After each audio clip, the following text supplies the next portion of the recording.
Assalamualaikum warahmatullahi wabarakatuh.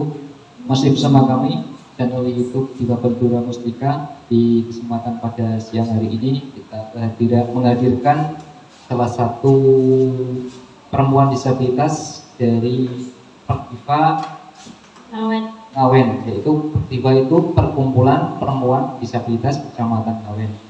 Mbak, bisa diperkenalkan diri, nama, alamat, umur atau jenis disabilitasnya? Assalamualaikum warahmatullahi wabarakatuh. Waalaikumsalam warahmatullahi wabarakatuh. Nama saya Bu Warsih, saya Pertiva dari Ngawen. Terus disabilitas saya kusta. Kusta.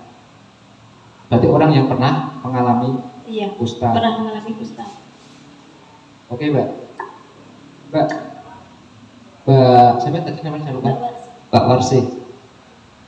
Menjadi disabilitas kaki, disabilitas Mbak ya? Iya, itu jatuh dari motor. Dari kecil. Iya. Usia berapa, Mbak? Usia berapa ya? Sekitar 10. 10 tahun. Oh, gitu. Pada waktu Mbak Warsih usia 10 tahun menjadi disabilitas, perasaan Mbak Warsih seperti apa? Pada waktu itu, kaki saya pincang kan gitu. Perasaannya seperti apa? Perasaannya sedih, terus gimana ya, terus mau keluar rumah itu malu karena kakinya pincang kan. Terus sering dibully tetangga-tetangga. Kalau keluar itu pada ngomongin nggak mau temenan sama saya. Itu, jadi ada sanksi sosial juga ya. Perlakuan diskriminasi, bukan sanksi sosial, perlakuan diskriminasi dari lingkungan ya. Sering dibully. Nah, Mbak Warsih pada waktu itu apakah pernah mengisolasi diri? Saya tidak mau ketemu dengan orang lain, saya pengen di rumah terus. Apakah ada perasaan seperti itu? Ada waktu itu ada. Tapi saya pikir kalau di rumah terus, saya itu apa ya? Kok saya di rumah terus entar bekerja di mana membantu ibu saya gimana gitu. Terus saya coba keluar, walaupun saya dibully, saya tidak malu, terus saya diam saja. Nah, paling tidak kan menemukan sebuah motivasi diri. Itu pada waktu itu Mbak Warsih, saya harus seperti ini, saya harus seperti ini. Nah, itu bangkit, motivasi itu bangkit dari diri Mbak Warsih sendiri atau mungkin dari orang tua atau mungkin dari orang lain? Bangkit dari saya sendiri. Bangkit dari Mbak Warsih sendiri. Saya harus bekerja, saya harus membantu ibu. Itu. Terus lambat laun Mbak Warsih kan mengalami kena penyakit kusta ya, atau lepra. Iya. Nah, di saat Mbak Warsih, saya kena penyakit kusta. Perasaan Mbak Warsih seperti apa, Pak? Dulu belum tahu kalau itu penyakit itu, belum tahu Pak. Tahu itu waktu itu saya kan sakit, terus diperiksa sama Pak dokter, terus saya dirujuk ke Jepara. Terus katanya penyakit itu menular, nggak boleh kumpul sama orang-orang gitu katanya. Berarti mengisolasi di rumah berarti? Setelah tahu kalau itu kena Mbak Warsih kena kusta. Iya, terus saya berobat di Rumah Sakit Donorejo itu sekitar 1 bulan. Berarti setelah 1 bulan. Tapi pada waktu tetangga kanan kiri tahu kalau Mbak Warsih kena kusta, apakah dari lingkungan sekitar tidak berani ke rumah Mbak Warsih? Ya masih ada Kak. Ya ada yang nggak juga ke rumah saya. Alasannya apa yang tidak ke rumah? Takutnya ketularan. Takutnya ketularan. Iya. Mungkin kan gini Mbak, ada seorang disabilitas dan juga atau mungkin kena kusta juga, itu pada waktu dikasih makanan takut juga ketularan. Iya. Iya Mbak? Iya. Itu terjadi gimana ceritanya Mbak? Iya, waktu itu saya kan masak-masak. Iya. Terus saya kan ngasih sama tetangga.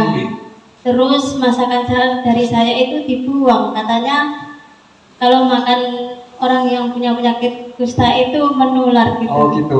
Nah, pada waktu Mbak Warsih sendiri pengen memberi sesuatu kepada orang lain, ya kan? Nah pada waktu Mbak Wasis tahu, oh saya yang jerih payah saya dari pagi sampai siang masak di dapur, terus tahu makanan itu dibuang, perasaan Mbak Wasis seperti apa? Rasanya sakit banget, tapi ya terus gimana lagi, itu kan hak dia, kan udah saya kasih, walaupun dimakan atau tidak kan itu terserah dia. Oh gitu. Berarti ada ibarat seperti sadar di situ Mbak ya. Iya. ini termasuk perempuan apa namanya? Istilahnya itu dia bangkit dari permasalahan cepat Mbak, termasuk dengan Mbak. Jadi tahu kalau makanan dibuang, padahal susah-susah payah masak, belanja, terus dibuang, itu kan ya sesuatu hal yang menyakitkan Mbak. Iya. Terus Mbak, selain mungkin ada diskriminasi dari lingkungan, makanan dibuang, terus sering dibully, ya kan? Apalagi yang membuat Mbak Wasis pernah, saya itu kok seperti ini, itu apalagi Mbak? Selain dibully, selain ada diskriminasi di lingkungan. Iya, saya sih kadang sedih kok, saya kok dapat ujian kayak gini, dapat penyakit kayak gini. Tetangga saya kok enggak, kok saya ini dikasih gini, kesalahan saya itu apa ya, saya gitu. Oh gitu. Terus pada waktu sudah menjadi disabilitas juga masih kena penyakit kusta. Ini kan double stigma Mbak. Disabilitas dari usia 10 tahun, kena kusta juga. Ini juga wah ancaman yang mungkin bagi orang begitu berat mungkin bagi orang lain. Berat. Akan tetapi semua kehidupan itu kan sudah diatur yang di atas. Iya. Suatu saat pasti ada pertolongan datang gitu. Lah Mbak, pada waktu mungkin jenengan sebagai disabilitas, terus yang kedua kena penyakit kusta, terus dari pihak pada saat mau menikah itu gimana Mbak? Apakah si calon suami jenengan, si calon suami bisa menerima? Suami saya bisa menerima, tapi pihak suami saya yang bapak itu setuju, tapi orang tua perempuan nggak begitu setuju. Oh, yang dari ibunya? Iya, yang dari mertua perempuan. Oh, mertua perempuan tidak setuju. Oh, terjadi sampai nikah? Udah nikah. Oh, sudah nikah. Bertahan berapa tahun Mbak nikah Mbak? 1 tahun. 1 tahun, setelah itu cerai atau ditinggalkan? Ditinggalkan, belum cerai. Ditinggalkan belum cerai. Alasannya apa Mbak ditinggalkan?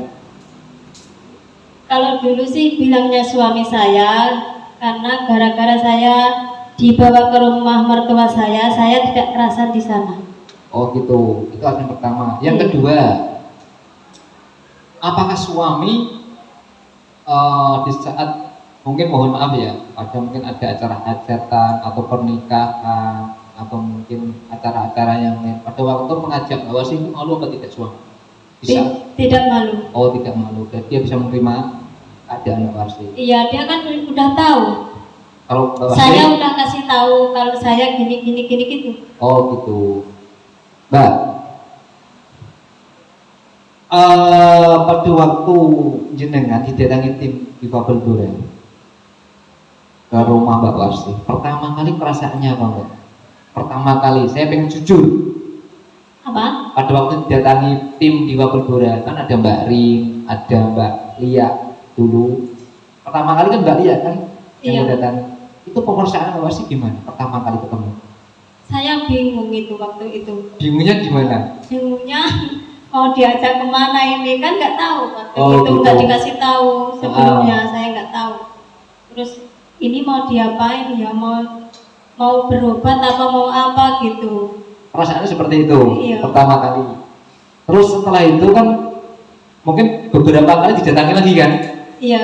Berapa kali Mbak didatang ke rumah Mbak Wasis waktu itu? 2 kali. 2 kali didatangi. Tapi yang kedua gimana Mbak? Setelah yang pertama datang, ada rasa takut kan? Iya. Terus yang kedua pada waktu itu datang tim dari difabel Duren, itu perasaannya Mbak? Udah nggak takut lagi.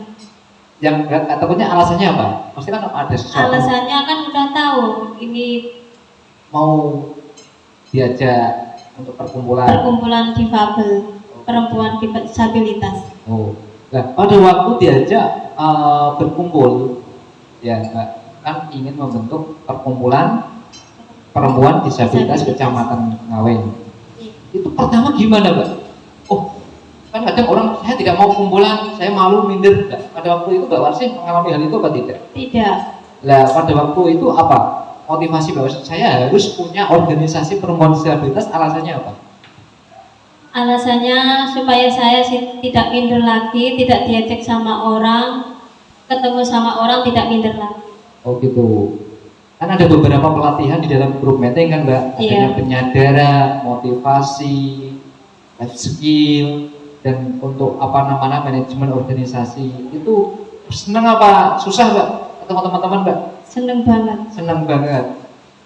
Baru pertama kali bergabung di Difabel Blora, apa mungkin sebelum sudah pernah organisasi?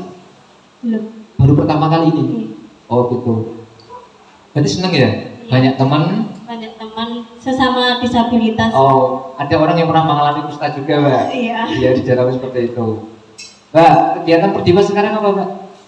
Kegiatan Perdiva sekarang membuat produk sirup jahe, terus keripik tempe, keripik gedang, piyuk pisang, terus pertemuan rutin setiap tanggal 10 1 bulan sekali. Ya, pertemuan rutin itu isinya apa, Mbak? Pada waktu mungkin teman-teman disabilitas perempuan berkumpul, termasuk perempuan kusta berkumpul, itu yang dibahas apa, Mbak?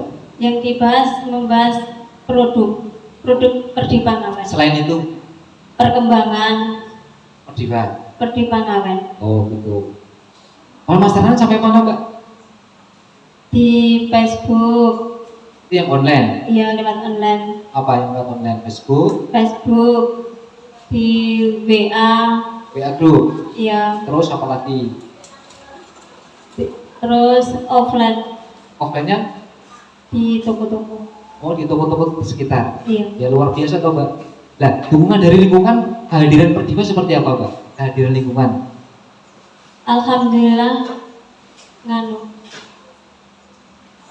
bisa diterima masyarakat. Sekarang? Iya. Tapi dulu melihat ada kayak sinis. Kayak apa ya? Kayak nggak orang. Oh, kayak nggak orang.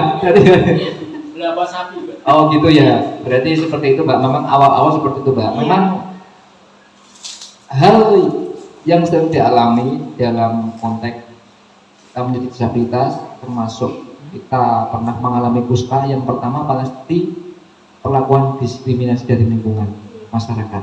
Itu berat Mbak. Terus yang kedua, kadang ada kalanya memang dari pihak keluarga juga tidak ada dukungan juga. Itu Mbak. Terus yang sekarang dicapai Perdiva itu apa? Produknya banyak produknya. Pemasarannya juga lumayan. Ya lumayan. Sudah lumayan, alhamdulillah. Terus rencana ke depan mau apa Perdiva Ngawen? Mau mengembangkan produk itu? Hah? Mau mengembangkan produk. Oh, mau mengembangkan produk dan juga Perdiva itu juga dikembangkan Mbak? Iya. Oh itu. Perasaannya saat ketemu dengan teman-teman sama perempuan disabilitas, terus perempuan orang yang pernah mengalami kusta gimana Mbak? Pertama kali bingung. Kenapa bingung? Kan baru pertama kali, belum kenal. Oh gitu, belum pertama kali belum kenal. Tapi setelah kenal kan sekarang udah terbiasa. Terbiasa dan terbangun keluarga juga kan? Iya, senang banget. Oh gitu lah. Sering komunikasi dengan mereka? Iya. Harapan Mbak Warsih ke depan apa? Harapannya Mbak Warsih, oh saya kepingin menyekolahkan anak saya sampai kuliah, saya kepingin ekonomi saya berkembang dan saya ingin menolong perempuan disabilitas. Apa harapannya Mbak? Iya, harapan saya ingin anak saya pintar, bisa membantu orang tua. Terus saya ingin mengembangkan perempuan disabilitas Kecamatan Ngawen. Oh gitu. Oh itu. Terus cita-citanya apa? Cita-citanya? Iya. Enggak ada cita-cita. Enggak ada cita-cita sama sekali. Udah tua nggak ada cita. Sebenarnya Mbak bukan faktor usia, akan tetapi cita-cita bisa diraih. Saya pengen perempuan disabilitas yang ada di Kecamatan Ngawen punya usaha yang besar. Itu juga cita-cita Mbak. Iya, cita-citanya itu pengen mengembangkan itu produk Pertipa Ngawen. Oh gitu. Itu Mbak ya. Mungkin untuk kali ini karena sekarang ketemu orang sudah tidak malu. Tidak. Ketemu pemerintah bisa ngomong. Tidak. Bisa. Oh bisa. Sekarang. Benar? Iya, berani sekarang. Oh gitu. Oke. Terus ketemu mungkin dengan DPRD bisa ngomong. Bisa. Bisa. Ketemu Pak Lurah. Pak RT? Bisa. Oh gitu. Gak takut lagi. Gak takut lagi. Ini salah satu peningkatan kapasitas yang ada di Kabupaten Blora. Salah satunya dukungan dari Voice Global yang selama ini mendampingi dan mendukung program kami. Kami berharap kedepannya juga mungkin ada beberapa lembaga yang lain juga mendukung program kami, Mbak. Karena banyak di luar disabilitas sana atau mungkin perempuan disabilitas, perempuan orang yang pernah mengalami kusta di Indonesia itu belum kehidupannya bukan tidak seperti sekarang, Mbak. Jadi kan harus juga beruntung. Maksudnya beruntung karena Pak ada dampingan dari tim Difabel Blora yang mungkin dulu tidak bisa apa-apa, apalagi ngomong sama mungkin ketemu sama Pak Camat tidak berani dulu. Sekarang berani langsung. Itu ya. Itu juga luar biasa. Mungkin untuk kali ini kami cukup Mbak ya. Terima kasih atas kehadirannya pada kesempatan siang hari ini. Yang paling penting saya berharap Pak Warsih dan tim Perdiva Ngawen tetap semangat terus, berjuang terus untuk perempuan disabilitas dan perempuan orang yang mengalami kusta yang lain. Itu Mbak ya. Terima kasih. Dari kami jangan lupa tonton terus channel kami YouTube Difabel Blora Mustika. Ada lagi Difabel News dan channel Dunia Gaib Blora dan Kang Santri Blora. Di situ ada kegiatan teman-teman difabel di Kabupaten Blora dan di Indonesia. Mungkin dari kami cukup, Mbak ya. Sekian. Assalamualaikum warahmatullahi wabarakatuh. Waalaikumsalam warahmatullahi wabarakatuh.